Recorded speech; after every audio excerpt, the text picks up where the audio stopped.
Hey everybody, my name is Jim LeDuc. Some of you might know me as Mr. LeDuc or Coach LeDuc. I taught and coached at Santiago High School in Corona, California for 26 years. I taught psychology for 25 years and I taught AP psychology for about 20 years.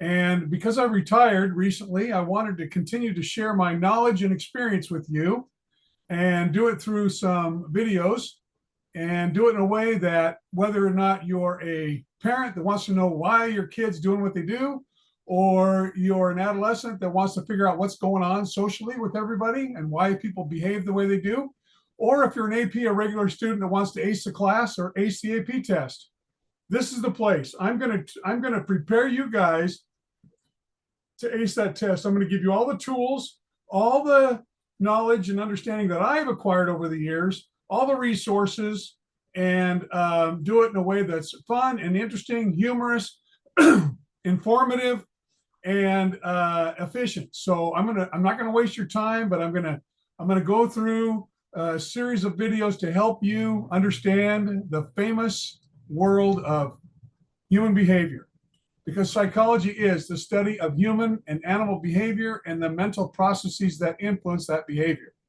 So with that, let me get started with a PowerPoint. This PowerPoint is kind of it's the introduction to psychology. It's the foundation for the whole year. It's the basis of knowledge that you'll need to build on the entire year. Now we're going to talk about 6 major strategies or approaches to human behavior, why we do what we do, and what's the cause, what's the origin, what are the influences, and then also, if it's a mental disorder, remember, abnormal psych is when we have a condition that disrupts our normal routine. So if you're like me, I'm abnormal and I'm proud of it, but I don't have any condition that really disrupts my daily routine except for sleep, since I'm retired. But since I'm getting older, I don't sleep that well anyway. So what difference does it make? So we're going to start off with talking about the 6 major strategies. I'm going to go through it in my own words. I'm not going to read the screen word for word for you. You can go back and review the screen and check the resources. I'm going to post additional sources of information for independent study. That's up to you, but I'm going to provide it to you because that's my promise. And so let's get after it. Let's get into the major strategies. Now, the first ones are let me go back here. Sorry. Let's see. Well, let's go back a little bit. So when we talk about modern psychology, it really was introduced with who I call the Toga Boys. So the Toga Boys are Plato, Aristotle, Socrates, those guys. And then we had the Renaissance contributors of Descartes, Locke, and we're not going to really spend Bacon, even Darwin a little bit. We're not going to spend too much time on those. So as we get into modern psychology, the first 2 approaches, which are minor, and frankly, all the textbooks I've studied, and I've studied over a dozen of them, they really don't do a good job on structuralism and functionalism, but I'm going to give you the basic here. Okay, structuralism was introduced in 1850 by a guy by the name of Wilhelm Wundt. And if you want to say it correctly with a German accent, you'll say Wilhelm Wundt. If you want to say it with a gringo accent to show you really don't know what you're talking about, you'll say Wilhelm Wundt. So it's Wilhelm Wundt. First, he established the first psychology laboratory in Leipzig, Germany. Okay, now structuralism used something called introspection, or what I have here in the notes, observation of one's own mental and emotional processes. So I've got several examples in here. I'm going to give you one. So let's say that I give each of you a rose. And I say, okay, here's a rose. I want you to touch it, look at it, experience it, and think about the connections it has with your emotions, with your memories, with your experience and knowledge. And then I want you to write down your feelings, your experience with this rose. And so he did that. He had a lot of data. So he had a lot of people writing down a lot of stuff. And someone would say, oh, it reminds me of my mom's funeral. Someone would say, oh, it reminds me of my first date. Someone might say, oh, it reminds me of my mom making me go out and prune the rose bushes every Saturday so I couldn't hang out with my friends. you get the picture. So someone might say, you know what, there's thorns on it. I remember really getting cut bad when I was trying to pick a rose for my mom. Something like that. So the problem is you have all this data, but you don't, and it's recorded, but you can't quantify it because everyone has a unique experience. So you can't quantify it into groups, classifications. And so even though Wundt had all this material, he couldn't quantify it. He couldn't examine the data. He couldn't come to any conclusions. So it never worked. Okay. I've got some other examples here. I'm not going to go through them. You can read them. The next area was William James, and he introduced functionalism. Now, William James was the father of psychology in the United States. He wrote the first textbook for Harvard University for psychology. It was called Principles of Psychology. And he was one of the great founders of the whole psychological movement in the United States. And he also was a president of the American Psychological Association and a great contributor. Now, his functionalism was the adaptation to a person's environment. So you know what that sounds like? That sounds like Darwin, which really is pretty much what it is. And what he said was that to survive, we will adapt and survive in our environment. And we might change or adapt to different environments so that we thrive or at least survive. Let me give you an example. Let's say you go to church with your family and your grandma, and she's very religious, and you're sitting by her in church, and you want to be on your phone and play computer games and look at Instagram and TikTok and all that. But your grandma keeps elbowing you, and you realize that you have to act a certain way when you're at church. So you sit quietly and you try to sing the songs and try to repeat the recitings and all that.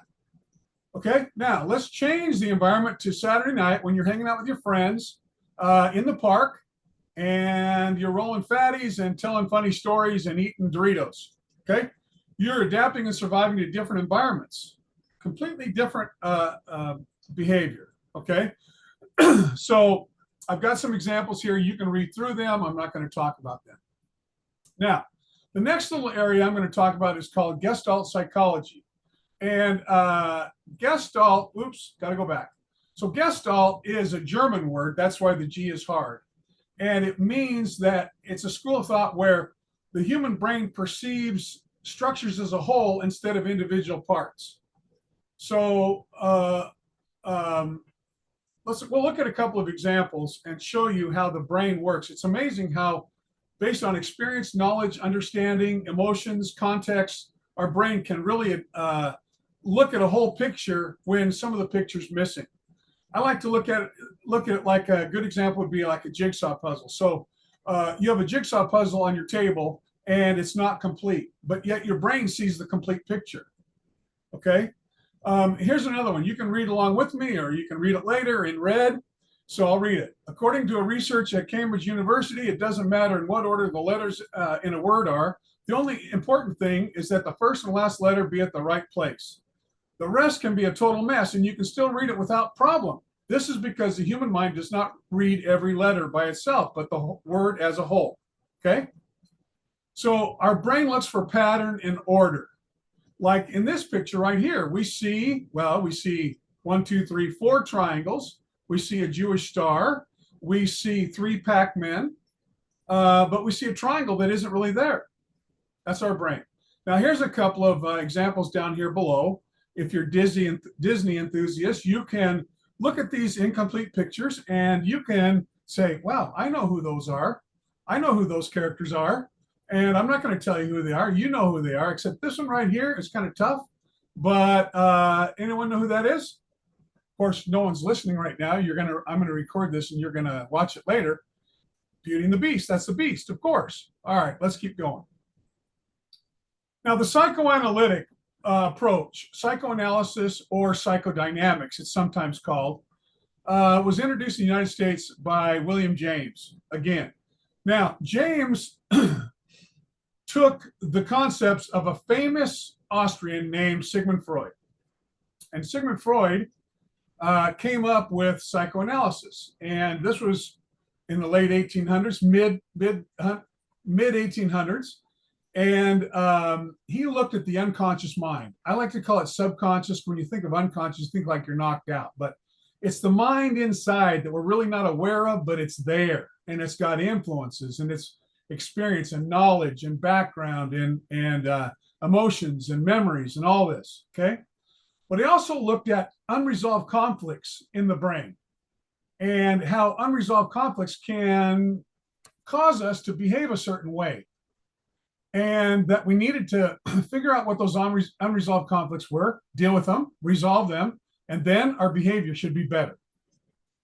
So he used different methods. And I would say it's like he tried to look inside the brain like a black box, okay? He could look at input and he could look at output. So if I show you this picture right here, you've got the black box, you've got the human brain, and you've got input and output. So input is past experience, unresolved issues from childhood, and so forth. And then output is behavior. And so to get inside the black box, he would use dream interpretation, dream symbology. It was big. If you want to, some students I've had keep dream journals, and we used to do it in class. It was really fun. And there's no scientific evidence to support it, but there are some interesting correlations. Have you ever had a dream that comes true? Have you ever had a reoccurring dream? In fact, there's 3 major dreams that humans have. Do you want to guess what they are? The first one is being chased, okay? So what would Freud say that is? Well, being chased would be that you have some unresolved issue in your past, so you have to turn around and face that issue, resolve it, and then your behavior will improve. So being chased. The next one is falling. That means you're helpless. Something is going on in your life where you have no control over it. You're falling, you're helpless. So try to gain control of it. Confront the issue. And then the last one is, oddly enough, being naked in public. Now, sorry, no pictures, but what do you think this means, being naked in public? Of course, it means insecure. So you're feeling insecure about something, embarrassed, humiliated. So you need to figure out what that is, resolve it, and then you can move on. Now, Freud also used Freudian slips, like let's say your grandma comes and she smells like mothballs and her breath smells like, I don't know, some kind of a mummy that's just been unearthed from Egypt. And she likes to like lick your face with her wet, slobbery lips. Well, so you might say, when grandma comes, you might say, oh, grandma, I'm so sad you're here. I mean, I'm so mad you're here. I mean, I'm so glad you're here. So what you really said to begin with was what you wanted to say, but it slipped out. Then he used free association. A free association, he would have patients lay on this couch in his office, and he'd sit behind them so they couldn't see him. And he'd say, okay, now close your eyes and think about the first thing that comes to your mind. And then he would say, okay, share that. Now, he would say that first thought was not just random, that there's meaning behind that. Then he would take it a step further. He'd say, okay, I'm gonna say a word, and I want you to say the first word that pops into your head. So as the joke goes, there's a patient laying on the couch of their psychoanalyst, and the psychoanalyst says, okay, say the first word that comes to your mind after I say a word. And so the therapist says, okay, chair. And the patient says sex. And the therapist says blue. And the patient says sex. And the therapist says yesterday. And the patient says sex. And the therapist says clouds. And the patient says sex. And finally, the therapist has to stop the session. Says, well, look, after every word I say, no matter what it is, you say sex. Why is that? And the patient says, well, you're the one that's talking dirty, doctor. Haha, so that's a joke, right? Anyway, okay. Sorry, I'll throw in some bad jokes every once in a while. Maybe you chuckled. I don't know. Let's keep going. Now, the next after Freud was, and Freud was psychoanalysis. More modern terminology of psychoanalysis is psychodynamics. And there's a little bit more science to it now, but The main problem with psychoanalysis is that you have to establish trust with your patients. So you have to meet with them once or twice a week for 6 months to establish trust. Well, guess what? Insurance companies don't like to do that. They don't want to pay that much, and so they want quicker results. And it's not really scientific anyway, so it's kind of gone by the wayside. Although there are some therapists today that use an eclectic approach. Eclectic means a combination of several different strategies, and psychoanalysis could be one of those. All right, so let's move on. After Pavlov came the behaviorists. So first we have Pavlov and Pavlov's dogs, and you know about Pavlov. So Pavlov actually was studying digestion. He earned a Nobel Prize for studying digestion in animals. So what he did was he would ring a bell and then bring the dogs food. And he noticed that the dogs salivated. In fact, he measured their saliva. And he did that consistently. Bell, food, and they would salivate. Well, then after a little while, he would ring a bell and not bring the food, and the dogs would salivate. And that's called conditioning. And we're going to talk about two different kinds of conditioning, but that's called classical conditioning. Okay? Bell, food, saliva. Bell, saliva. Before conditioning, you have to bring the food. After conditioning, bell, food. Or sorry, bell, salivate, no food. Okay? Now, the acquisition phase is very important, and I'm not going to go through all my slides, but acquisition is when the dog acquires the association between bell and food. And so to have that acquisition take place, you have to bring the food immediately after the bell and consistently after the bell every time. Okay? If you stop bringing the food over time, the dog will stop salivating. That's called extinction. Then if you bring the food back after the bell, the dog will start salivating again. That's called spontaneous recovery. Okay? Classical conditioning. Then we had a guy named John Watson, and John Watson was another behaviorist, and he had an interesting experiment with this little guy, little Albert. Now, little Albert was, you can't see the picture very well, but this is Watson, and this is his assistant. Rumor is that they were having an affair. This is their out-of-wedlock baby. Actually, I don't know anything about that. I just made that up, but it makes the story more interesting. So little Albert loved little animals. But the problem is that Watson wanted to condition the baby, little Albert, to be afraid of little furry animals. And so what he would do is he would present the animal or fire or paper or a mask or whatever. And every time he presented, say, a rabbit, when the baby would reach for the rabbit or the white rat or whatever, he would hit this pipe with a hammer and make a loud noise, which would scare little Albert, and he'd start crying. So every time that little Albert would reach for the animal, he was curious, but he wasn't afraid, Watson would bang this pipe with a hammer. And after a while, little Albert was afraid of furry things, and not just furry animals or white furry animals. He was also afraid of fur coats, furry masks like Santa Claus. I have a theory that he grew up to be a serial killer for Santa Clauses. But anyway, that's called generalization, where if little Albert is afraid of all furry things, he generalized his fear. If he's afraid of an animal but not afraid of a fur coat, then that's called discrimination. Okay? Watson also came up with the coffee break. He turned to advertising and made a lot of money on advertising slogans where people would associate coffee, Maxwell House coffee, with a coffee break. Well, if you're going to have a coffee break and enjoy it, you have to have Maxwell's coffee. Okay? All right. That's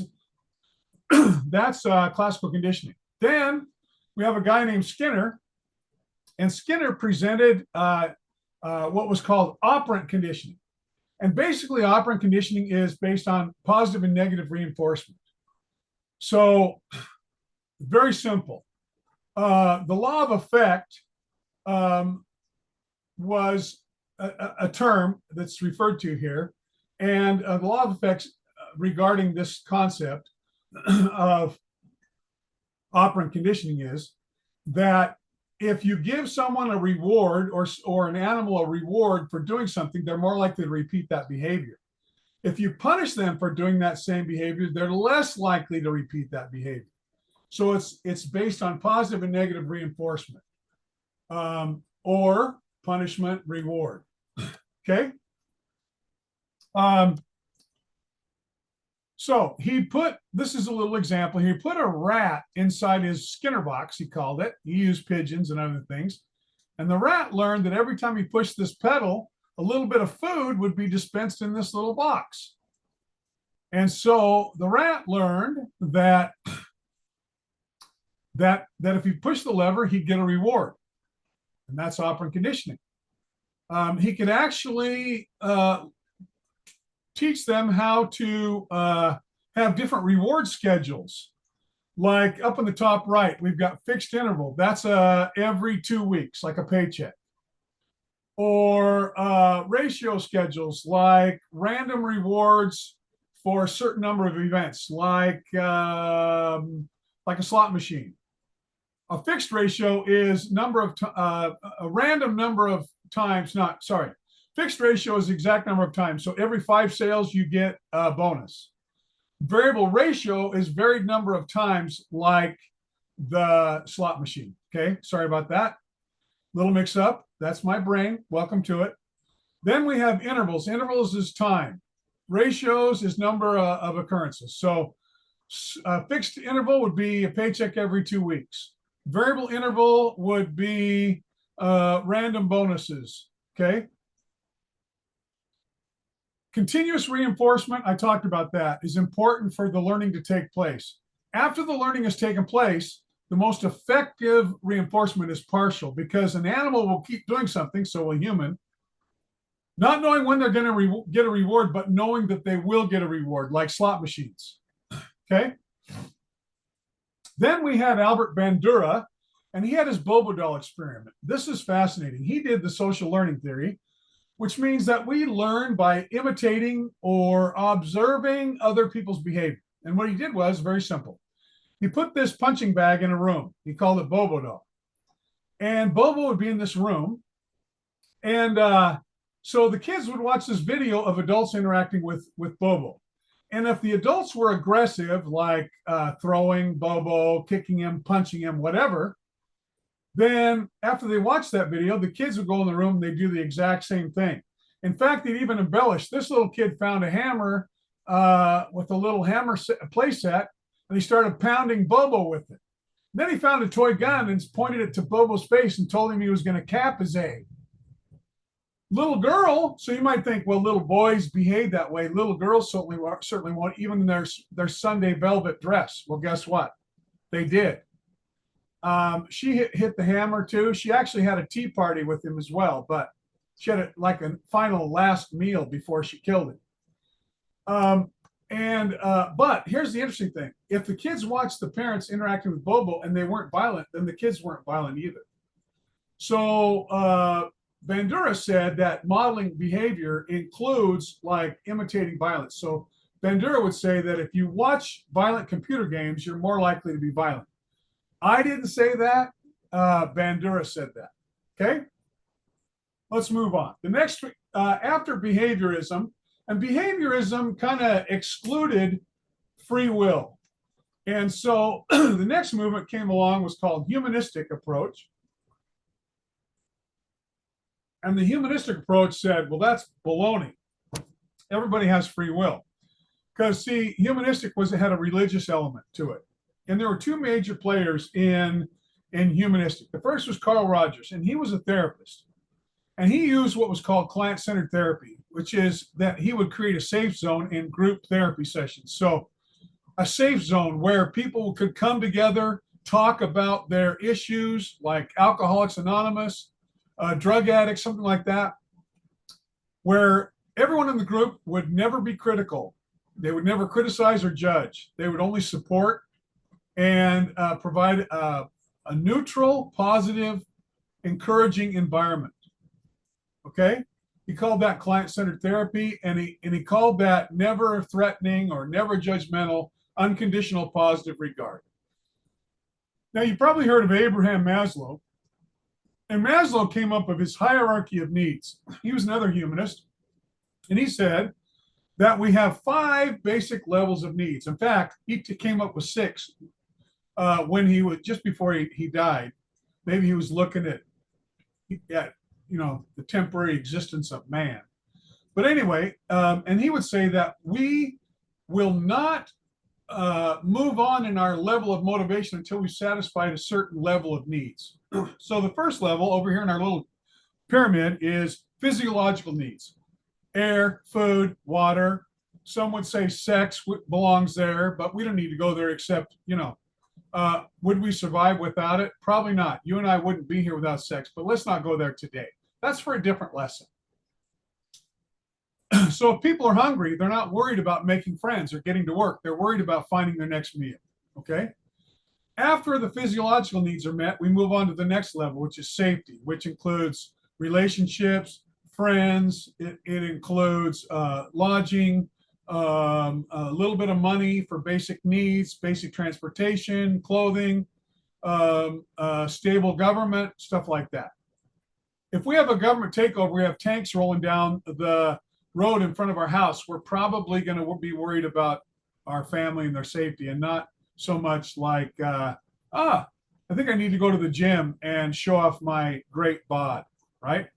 So after belonging and love needs are met, I move on to the next, which is esteem. Now, esteem is not self-esteem. Esteem is like prestige, feeling accomplished, feeling a sense of belonging, okay? So it's like friendship, love, acceptance, and that kind of stuff. And so that's how the esteem comes in. It's like feeling accomplished, okay? Feeling like I'm accomplishing, I'm contributing to society. After that comes self-actualization. And that means that after we've done all these things and maybe we've reached the pinnacle of our existence and we have been successful and we've thrived in relationships, now we want to give back. Maybe each of these stages is kind of age related, maybe, could be, not necessarily. So now we want to give back. We want to leave a legacy behind. We want to reach our full potential. Okay, that's self-actualized. And then his 6th one before he died was self-transcendence. And that was kind of like being reflective on having a higher perspective on our existence. Joy, peace, family, what really mattered. We don't live the rest of our life, or rest of our days with bitterness and resentment. We feel happy, accomplished, and at peace. Okay? So that's humanistic. Now we're going to get into biological approach. Now, biological approach, pretty simple. There's 3 different ways of biological approach. First is drugs. Second is psychosurgery. And the third is hormonal or biological imbalances or neurological imbalances. Something's going on in the brain or hormones to cause us our behavior to be affected. So I'm not going to get into this diagram. You can look a lot at this, but let's look at serotonin for a minute, okay? So consider this morphine. So morphine, what morphine does is we have all these morphine-like artificial neurotransmitters of dopamine. And so they send all this information out to from one neuron to the next, and causes us to have this euphoric feeling. And then what these artificial neurotransmitters do is they block the reabsorption or the reuptake, and so it prolongs this euphoria.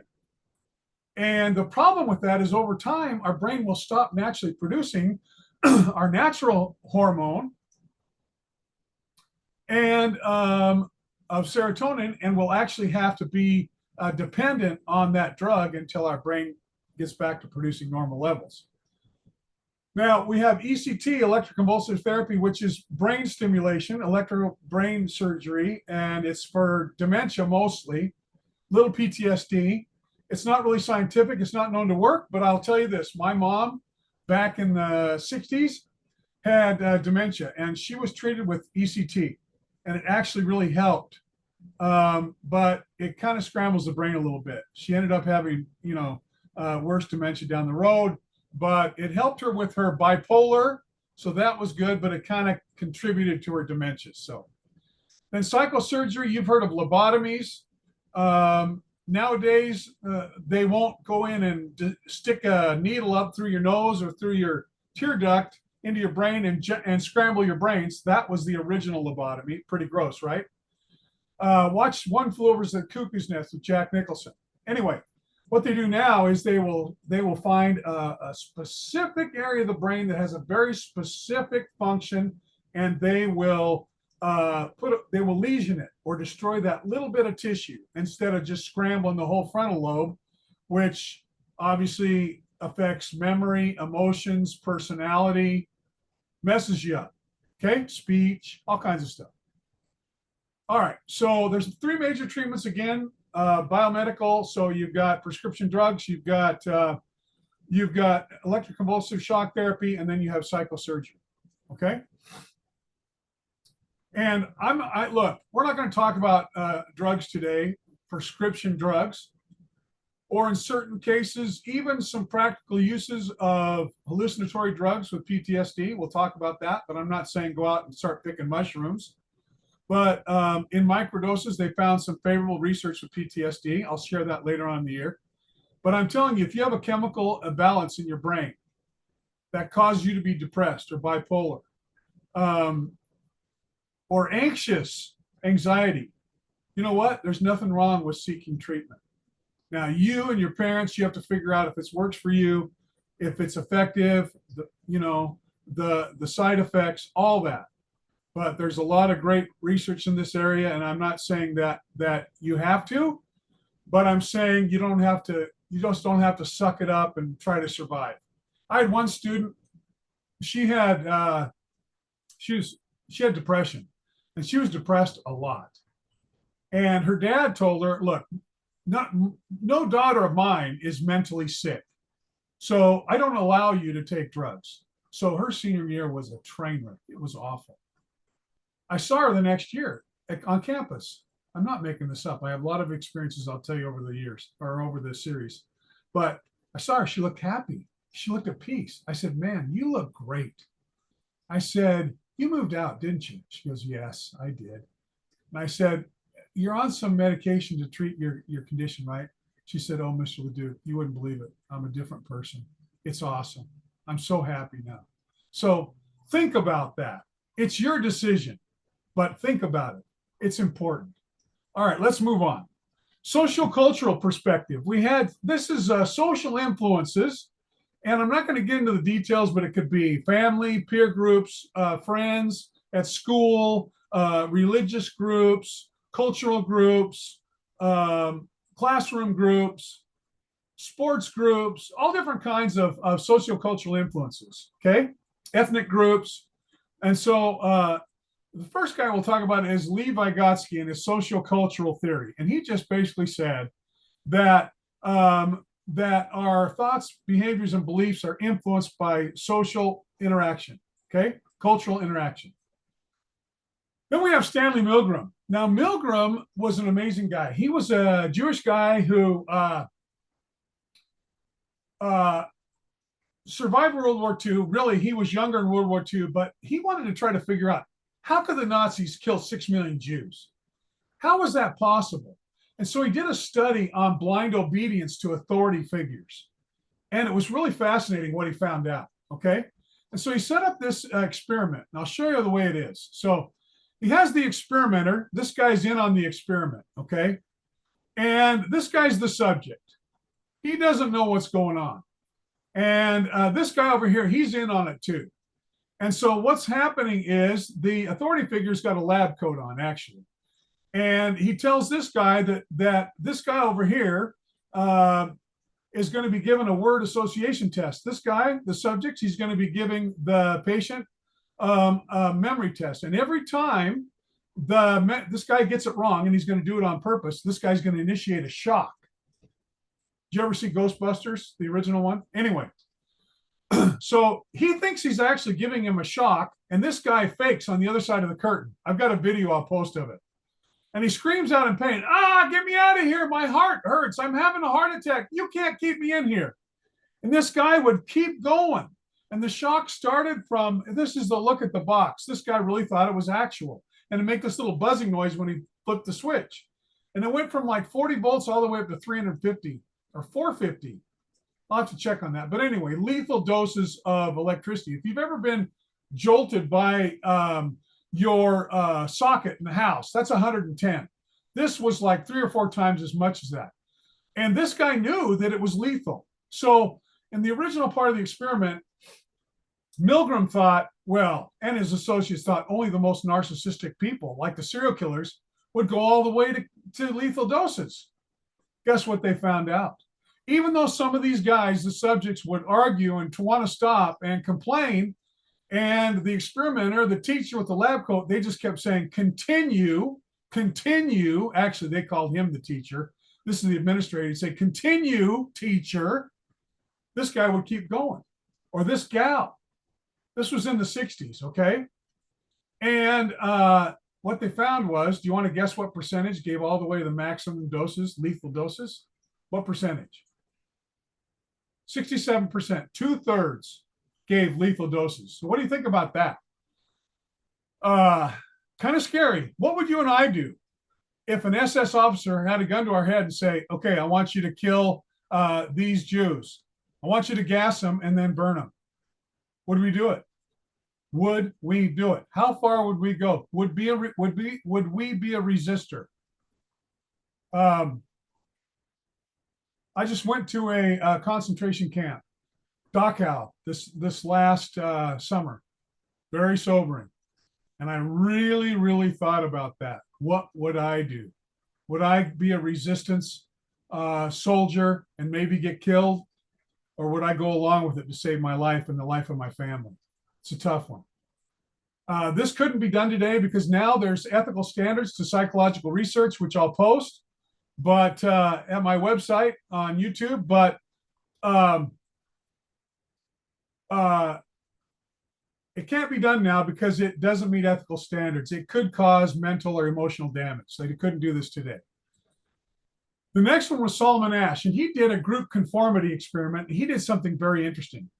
He'd take a guy, this guy right here, kind of this nerdy guy, and he'd have all these cool guys, and he'd have the nerdy guy walk out of the room, and he'd say, okay, everybody, I'm going to go around the room, and I'm going to ask you which line, 1, 2, or 3, is the same length as the line on the left.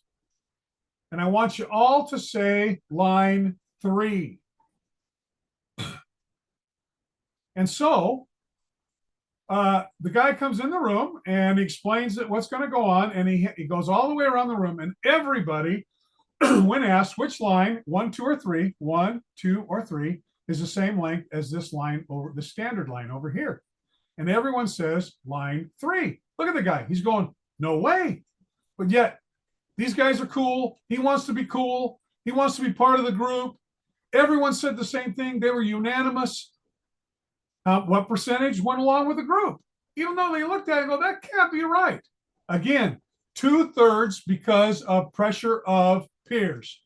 Now, there's some rules that have to be in place for that to exist, like has to be more than 3.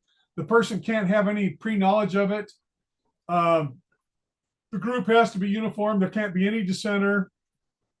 And there's some other ones. The person has to really want to be a member of that group. So there are some important things there. Okay. Social conformity, powerful. The last one was the Zimbardo prison experiment. Some of you have seen this. Zimbardo, we're going to see some videos of him.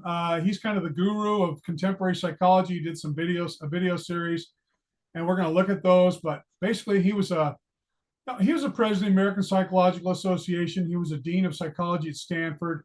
And back in 1971, he did an experiment. So he pre-tested these Stanford, hippies back in the 70s. He had them all males, and he had them volunteer for an experiment. They knew it was an experiment. And he randomly selected, after doing a mental test, to make sure they're all mentally stable. And he chose some guards and some inmates. And so when the time came, they surprised him. The inmates were booked. arrested, booked, and put in a cell in the basement of the psychology building of Stanford. And the guards wore uniforms. The guards went home. They had an 8-hour shift, but the prisoners stayed there all day.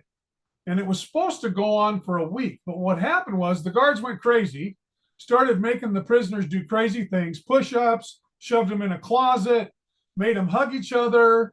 One guy said, you're the son of Frankenstein, and I want you to go over to Mrs. Frankenstein and tell her you love her and hug her. If you don't, you got to do push-ups here. I'm going to stuff you in this closet.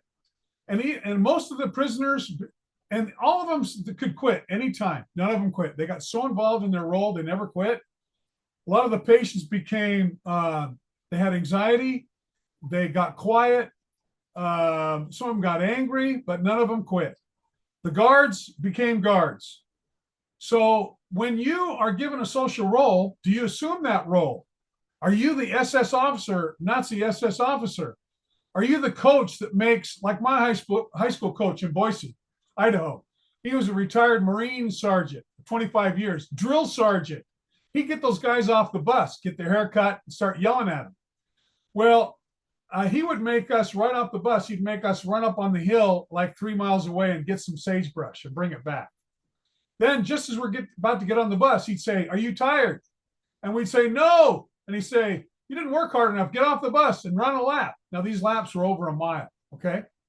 Then we get back. He'd say, "Are you tired?" We say, "Yes." He goes, "You're out of shape. Run a lap." The guy was crazy. But he assumed that coach role, and he learned it well as a drill sergeant in the Marines. Okay, so assuming social roles, powerful influences. The last part I'm going to talk to you about is just a little bit about positive psychology. And there's a lot of research in modern positive psychology. And really it is that the happier we are, the healthier we are. And it's true. The research says it's true. And there's two guys, you remember Martin Seligman, maybe. He did a positive psychology, and he studied optimism versus pessimism. And he found out that optimistic people are happier. They have a more fulfilled life. They have more friends. They have more success. They have less illness, less susceptibility to illness than a pessimistic guy. Albert Bandura was the Bobadil guy, and he came across something called self-efficacy. And self-efficacy is the more you feel like you're in control of a situation, the better off you're going to be. The more helpless you feel, the more resentment, the more depressed. And what he found out was people who had a negative approach or a negative side that kind of consumed their motivation, they're more likely to get sick, they're more likely to have depression, they're more likely to die sooner. And they found a couple of things about happiness. Here's happiness up here. About positive experiences, positive psychology, resilience, and compassion. These are very important character traits that we should try to adapt. And you know what they said? If we don't have them, fake them till we get them. How about that? If you're not happy, smile until you're happy. It works. Try it sometime. But they found out that there are some specific concepts about this positive approach to psychology. And one is religion. Why do you think that? It's a support group. It doesn't matter which religion, it's a support group. It keeps things in perspective. A job you love, a spouse, good friends, family. And so these are important things that will influence your life, prolong it, and make you healthier. All right, that's a positive approach.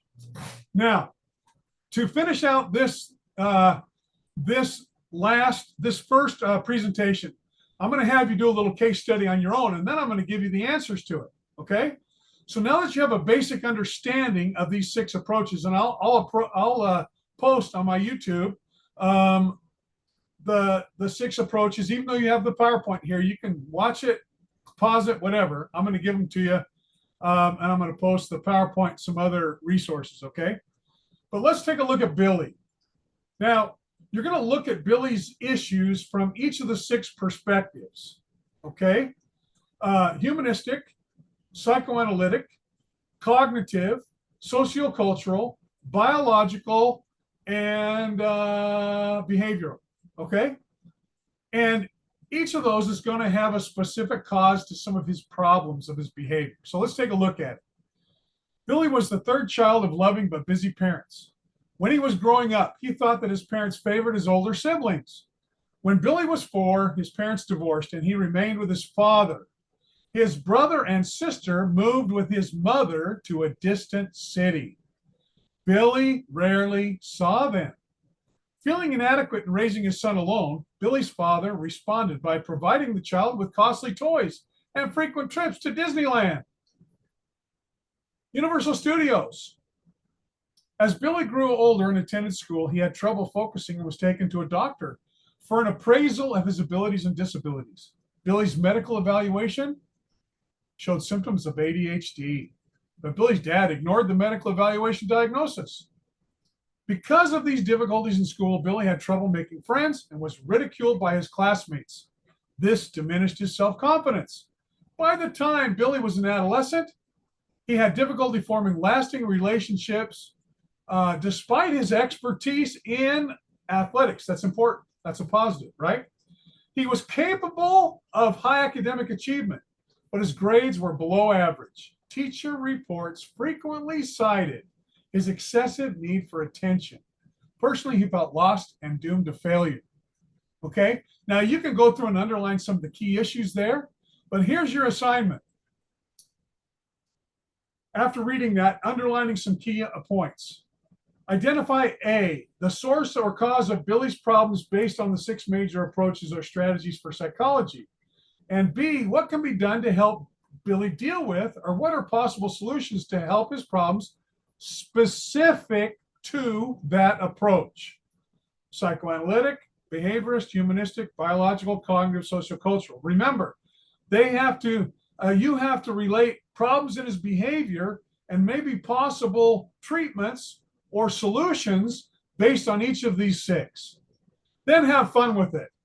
What do you predict? Have some literary license and predict what's going to happen to Billy if nothing changes. Be creative and relate Billy's consequences based on each of the 6 approaches.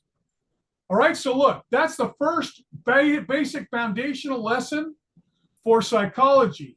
As you start the year, if you'll study this, you're going to be the ace. You're going to get dates. You're going to get in groups. You're going to get paid to write papers, even though you can do that for free online.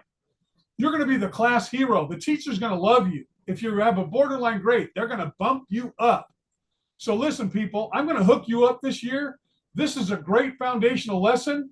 Go through this, take some time on Billy, and then I'll get back with you with the recording on part 2 and part 3. All right? So hang in there. Remember that this is psychology, and it's putting the psycho into psychology, and I'm the psycho, of course. So thanks for joining me, Mr. LeDuc, Coach LeDuc, Dr. LeDuc, Psycho LeDuc, whatever you want to call me. But don't call me LeDuc or LeDuc, or I'll cut you out. All right, take care. Have a good school year. I'm going to be right here with you, friends. Talk to you later. Bye.